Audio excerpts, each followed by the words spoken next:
Onivia, League of Legends highlights.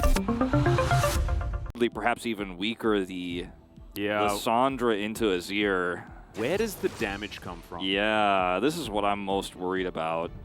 If he played Orianna, at least you have Lee Sin, and you have goes in. Also was able to hit his Q before the first Gnar comes out.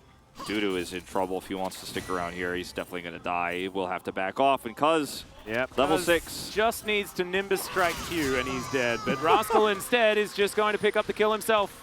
Yeah, will end up getting the assist, of course, Cuz does. Trying to get in here, but it's going to be a 50-50 at best here for these guys. 3 versus 3 right now as Rascal getting on amongst it.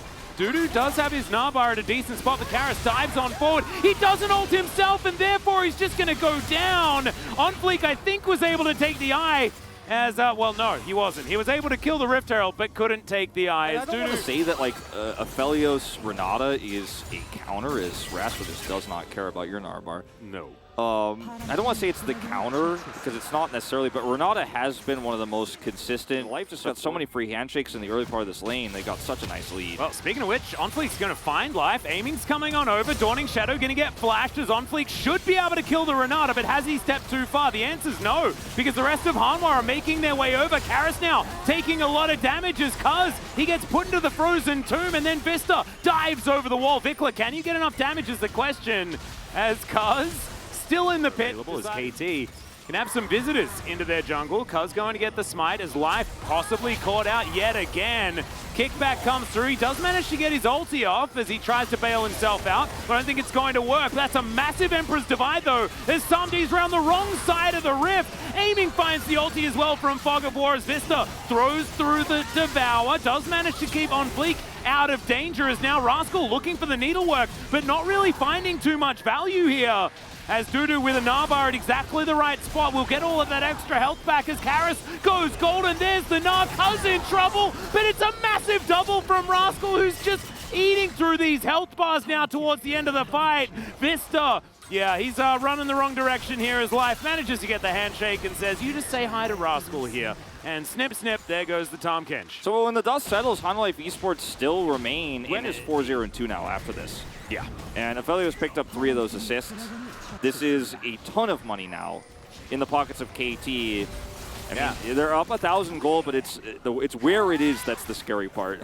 Yeah, and now you can see his frontlining. Vikla was able to take the outer turret bot side. Dudu does manage to take this turret as well, and mid lane did cop a Herald, which does more like 200 gold because you have to compare him to the gold lead of the Tahm Kench. But in terms of the damage that he's going to do compared to the Senna, yeah, it's concerning. That still exists. Maybe if we wait until infinitely late in the game, is Karis going to take a bit of damage here. Another Circle of Frost has come off cooldown though, but it's just buying space.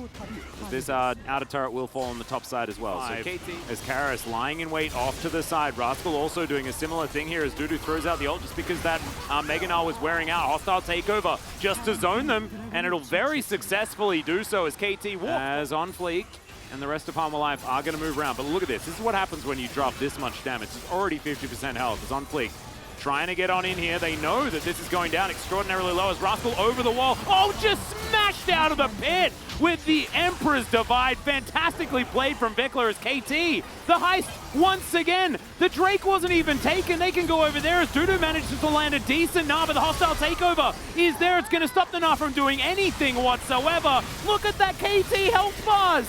Hanwha have done nothing to them. Nothing at all, and Onfleek was just burning down from the damage. After that Emperor's Divide slapped him out of the pit, he had no chance for a steal. Hanwha Esports were kind of hoping, all right, maybe we 50-50 this, and that brings us back in.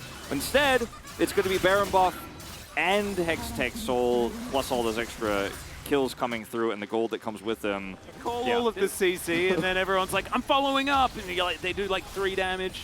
It's just not really it. This is what we sort of thought the danger of this composition was, and if Hanwha had have managed to snowball this game, it would have been a different... any opportunities, and I mean, look at this 4-1. Somebody's perhaps lurking back there. Karis is waiting. He was waiting for a potential teleport, but instead KT are just going to take an inner turret, then take another inner turret, and then look to siege In this top inhibitor. In StarCraft, the term all-in usually refers to some sort of attack you do that... And you bring all your SCVs? Sometimes you can, but if you fail, you lose the game, and that 4v3 in the jungle really was that for this game for Hanwha Life. They put everything in that, they lost it. Well, Cuz is fighting 3 people. There is a Gnar into the wall, and they have enough damage for that. As the hostile takeover comes through, the Gnar and the Lee Sin are just fighting each other, and aiming just says, goodbye, my God! The damage that KT has is insane. Rascal is going to try and take down Samdi. Vista is going to munch him, but I just don't think it's going to be enough, as yes, you bought a few seconds, but the handshake comes through and it's a double kill for Rascal, and KT will say goodbye to this game. Very textbook. Better scaling, got the money, pushed it in hard, and then just simply said, I'm not going to fight you if I don't have to. That third Drake was the most clean part of this game for KT, where they just grab Drake and then leave, don't force anything in the choke. The Baron was so similar. My God, that Emperor's Divide Ficklaw. That was amazing. He is going to be able to stop Karis from doing anything. It was unnecessary, but dang, it was cool. Yeah, very cool stuff. I think his Emperor's Divide on the Baron to knock on Fleek out was the most exciting part. Yeah, game winning. And I mean, every piece of this early